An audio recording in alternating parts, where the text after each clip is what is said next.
ইল্লাল্লাহু মুহাম্মাদুর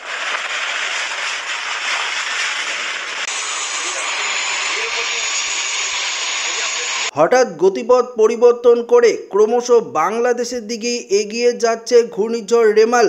ইতিমধ্যেই এই ঘূর্ণিঝড়ের প্রভাবে পশ্চিমবঙ্গের বেশ কয়েকটি জেলায় লাল সতর্কবার্তা জারি করলো আলিপুর আবহাওয়া দপ্তর। শুধু পশ্চিমবঙ্গ নয়, এই মুহূর্তে ঘূর্ণিঝড় রেমালের প্রভাবে ভারী থেকে অতি ভারী বৃষ্টিপাত চলছে বাংলাদেশ ত্রিপুরাতেও।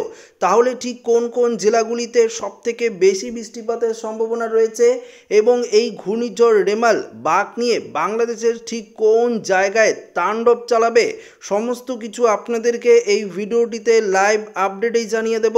তো আপনারা সরাসরি দেখতে পাচ্ছেন, সরাসরি পরিষ্কারভাবে দেখতে পাচ্ছেন এই মুহূর্তে লাইভ আপডেট যে ঘূর্ণিঝড় রেমাল তার একদম গতিমত পরিবর্তন করে এটা কিন্তু ক্রমশ বাংলাদেশের যশোর থেকে শুরু করে লাল দেখতে পাচ্ছেন লোহাগড়া, ফরিদপুর, নাগেরপুর থেকে শুরু করে ঢাকা এই সাইডে কিন্তু অবস্থান করছে, পরিষ্কার দেখতে পাচ্ছেন। এবং এই ঘূর্ণিঝড় রেমালের প্রভাবে আমরা এই মুহূর্তে দেখতে পাচ্ছি কলকাতা থেকে শুরু করে খড়দা, হাবড়া, চন্দ্রনগর থেকে শুরু করে আরামবাগ থেকে শুরু করে সমস্ত জায়গায় এই ঘূর্ণিঝড়ের প্রভাবে চলছে ভারী থেকে অতি ভারী বৃষ্টিপাত। সবথেকে বেশি বৃষ্টিপাতের সম্ভাবনা রয়েছে উত্তর এবং দক্ষিণ 24 পরগনায় ইতিমধ্যেই রেড অ্যালার্ট জারি রয়েছে। নদিয়া, মুর্শিদাবাদেও দেখতে পাচ্ছি ভারী থেকে অতি ভারী বৃষ্টিপাতের সম্ভাবনা রয়েছে। পাশাপাশি উত্তরবঙ্গের মালদা, উত্তর দিনাজপুর, দক্ষিণ দিনাজপুর, বালুরঘাট এবং গঙ্গারামপুরেও এই ঘূর্ণিঝড় রেমালের প্রভাবে এই মুহূর্তে ভারী থেকে অতি ভারী বৃষ্টিপাত চলছে। এদিকে দেখতে পাচ্ছি সংলগ্ন কোচবিহারের দিকেও আমরা বৃষ্টিপাত কিছুটা লক্ষ্য করতে পারছি এবং উত্তরবঙ্গের আলিপুরদুয়ার অর্থাৎ আলিপুরদুয়ার, জলপাইগুড়িতে এই মুহূর্তে আকাশ মেঘলা রয়েছে এবং কিছুটা আমরা দমকা ঝোড়ো হাওয়াও কিন্তু লক্ষ্য করতে পারছি। তো বুঝতেই পারছেন এই মুহূর্তে ঘূর্ণিঝড় রেমালের প্রভাবে উপকূলের জেলাগুলিতে তো বৃষ্টিপাত হচ্ছেই এবং স্থলভাগেও প্রচুর পরিমাণে ক্ষয়ক্ষতির সম্ভাবনা রয়েছে। বিশেষ করে দেখতে পাচ্ছেন সুন্দরবনের দিকের গঙ্গাসাগর, নামখানা, ফ্রেজারগঞ্জ থেকে শুরু করে এদিকে দীঘা, কোনটাই, কাকদ্বীপ থেকে শুরু করে সমস্ত জায়গায় দেখতে পাচ্ছি এই ঘূর্ণিঝড় রেমালের প্রভাবে চলছে এই মুহূর্তে বৃষ্টিপাত। পাশাপাশি ঘন্টায় যদি গতি দেখি তাহলে দেখতে পারবো এই মুহূর্তে 106 থেকে 110 কিলোমিটার গতিবেগ নিয়ে এই ঘূর্ণিঝড় কিন্তু সরাসরি বাংলাদেশের দিকে প্রবেশ করছে। বিশেষ করে বাংলাদেশের মেরপুর, রাজশাহী, ঢাকা, কুমিল্লা, খুলনা, বরিশাল এবং এই যে জেলাগুলি রয়েছে দেখতে পাচ্ছেন ফরিদপুর, নাগেরপুর, পাবনা, কাশপিয়া, লোহাগড়া, মাদারীপুর, পিরোজপুর, শ্যামনগর, মতিরহাট এদিকে কিন্তু প্রচুর পরিমাণে বৃষ্টিপাতের সম্ভাবনা। অর্থাৎ চট্টগ্রামে দেখতে পাচ্ছি ঘূর্ণিঝড় রেমালের প্রভাবে এই মুহূর্তে ভারী বৃষ্টিপাত চলছে। পাশাপাশি ত্রিপুরাতে যদি আপনারা দেখেন তাহলে দেখতে পারবেন আগরতলা, আমবাসা, আমরাপুর, উদয়পুরের দিকেও এই মুহূর্তে কিছুটা বৃষ্টি চলছে। এদিকে ময়মনসিংহ, কালাই, মহাদেবপুর, ঘোড়াঘাট থেকে শুরু করে চাররাজীবপুর, রংপুর এদিকে দেখতে পাচ্ছি নেত্রকোনা সমস্ত জায়গায় এই ঘূর্ণিঝড় রেমালের প্রভাবে কিন্তু ভারী বৃষ্টিপাতের সম্ভাবনা রয়েছে। তারপর বিকেলের দিকে এই ঘূর্ণিঝড়ের যে অভিমুখ সেটা কিন্তু সরাসরি আমরা দেখতে পাচ্ছি একদম বাংলাদেশেই প্রবেশ করবে।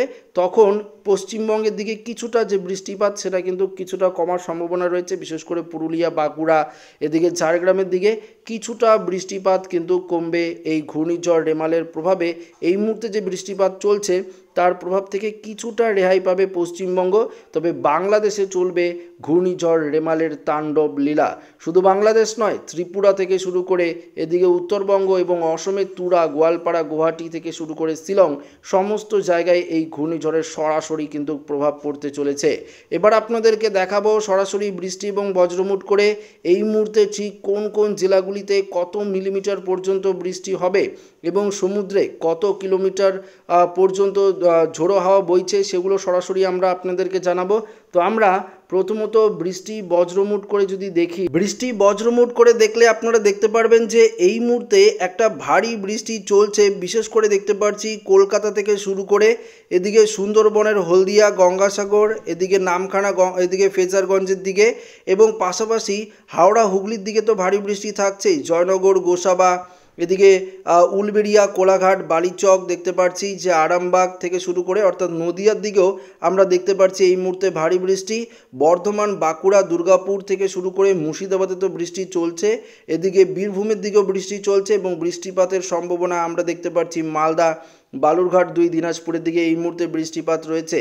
তবে কোচবিহার সংলগ্ন বেশ কয়েকটি জেলায় হালকা পশলা বৃষ্টি থাকলেও আলিপুরদুয়ারে সেভাবে বৃষ্টি নেই, জলপাইগুড়ির দিকে নেই, তবু একটা দমকা ঝোড়ো হাওয়া কিন্তু বইছে। পাশাপাশি দেখতে পাচ্ছি বৃষ্টি চলছে বাংলাদেশে সবথেকে বেশি বৃষ্টি চলছে যশোর, লোহাগড়া, মাদারীপুর, এদিকে পিরোজপুর, মাথাবেড়িয়া, কলাপাড়া, লালমোহন, বরিশাল, মতিরহাট, সেনবাগ, ফরিদগঞ্জ, কুমিল্লার দিকে ভারী বৃষ্টি চলছে। ঢাকা, নাগেরপুর, কাশপিয়া, ফরিদপুরের দিকে, এদিকে দেখতে পাচ্ছেন কিশোরগঞ্জ, ময়মনসিংহ, নেত্রকোনা, বগরা, মহাদেবপুর, ঘোড়াঘাট, রংপুরের দিকেও বৃষ্টি চলছে সিলেটের কয়েকটি জায়গায়। আমরা দেখতে পাচ্ছি এই মুহূর্তে পরিষ্কার লাইভ দেখতে পাচ্ছেন যে ভারী থেকে অতি ভারী বৃষ্টিপাত চলছে বিশেষ করে এই জেলাগুলিতে। ত্রিপুরাতেও আমরা দেখতে পাচ্ছি এই মুহূর্তে ত্রিপুরার আগরতলা, আমবাসা, আমরাপুর, উদয়পুর, ভ্যালিনিয়া সমস্ত জায়গায় বৃষ্টি চলছে এবং এই বৃষ্টিপাত আরও কিন্তু বাড়বে, অর্থাৎ বাংলাদেশের দিকে আরও ভারী বৃষ্টির সম্ভাবনা রয়েছে। কারণ এই ঘূর্ণিঝড় একদম বিকেলের দিকেই সম্পূর্ণ শক্তিশালী রূপ নিয়ে ঘূর্ণিঝড়ের যে মূল যে কেন্দ্র সেটা কিন্তু সরাসরি প্রবেশ করবে বাংলাদেশের ময়মনসিংহের দিকে। পরিষ্কার দেখতে পাচ্ছেন বাংলাদেশের ময়মনসিংহ, রাজশাহী, মেহেরপুর হয়ে এটা কিন্তু ময়মনসিংহের দিকে যাওয়ার সম্ভাবনা রয়েছে। তখন এই ঘূর্ণিঝড় রেমালের প্রভাব আমাদের পশ্চিমবঙ্গে কিন্তু কিছুটা কমবে, কেননা তখন এই ঘূর্ণিঝড় সরাসরি আমরা দেখতে পাচ্ছি বাংলাদেশের দিকে অ্যাটাক করার সম্ভাবনাটা সবথেকে বেশি পরিমাণে রয়েছে এবং তখন এদিকে পুরুলিয়া, বাঁকুড়ার দিকে বৃষ্টি কমবে, উপকূলের জেলাগুলিতে কিছুটা বৃষ্টি থাকবে। তাছাড়া কিন্তু ভারী লেভেলের যে বৃষ্টি সেটা কিন্তু সম্ভাবনা অনেকটাই কিন্তু কম থাকছে। তবে এই মুহূর্তে বৃষ্টিপাতের যে সম্ভাবনা সেটা কিন্তু আপনাদেরকে পরিষ্কারভাবে আমরা একদম লাইভ আপডেটের মাধ্যমে জানিয়ে দিলাম যে পশ্চিমবঙ্গের বেশ কয়েকটি জেলায়, বাংলাদেশেরও বেশ কয়েকটি জেলায় এই মুহূর্তে চলছে তুমুল বৃষ্টিপাত ঘূর্ণিঝড় রেমালের প্রভাবে। গতকালকে লণ্ডভণ্ড হয়েছে বেশ কয়েকটি জেলা, আজও ভয়ঙ্কর সতর্কবার্তা রয়েছে, লাল সতর্কবার্তা দিয়েছে আবহাওয়া দপ্তর। দেখতে পাচ্ছেন রেড অ্যালার্ট রয়েছে, বিশেষ করে দেখতে পাচ্ছি পশ্চিমবঙ্গেরও বেশ কয়েকটি জেলা, পাশাপাশি বাংলাদেশে সবথেকে বেশি রেড অ্যালার্ট রয়েছে বাংলাদেশের দিকে। এই ঘূর্ণিঝড় রেমালের প্রভাবে প্রচুর পরিমাণে ক্ষয়ক্ষতির সম্ভাবনা থাকছে। তো বুঝতেই পারছেন এই মুহূর্তের যে আপডেট ছিল সেটা আপনাদের সামনে তুলে ধরলাম। তাপমাত্রা আজকে অনেকটাই কম থাকছে, গতকালও কম ছিল, আজকেও তাপমাত্রা কম রয়েছে। তবে উত্তরবঙ্গের বিশেষ করে জলপাইগুড়ির দিকে, শিলিগুড়ির দিকে কিছুটা তাপমাত্রা রয়েছে, অসমের তেজপুর, জোরহাট, ডিব্রুগড়ের দিকে কিছুটা তাপমাত্রা রয়েছে। তাছাড়া সমস্ত জায়গায় এই ঘূর্ণিঝড়ের প্রভাবে যেহেতু বৃষ্টিপাত চলছে তাই তাপমাত্রা এক ধাক্কায় অনেকটাই নিম্নমুখী হয়েছে। তো দেখা হবে পরবর্তী ভিডিওটিতে। তো এই ভিডিওটি এখানে শেষ করছি। ভালো লাগলে লাইক করবেন, বন্ধুদের সাথে শেয়ার করবেন, নতুন হয়ে থাকলে চ্যানেলটিকে সাবস্ক্রাইব করে নেবেন। ধন্যবাদ।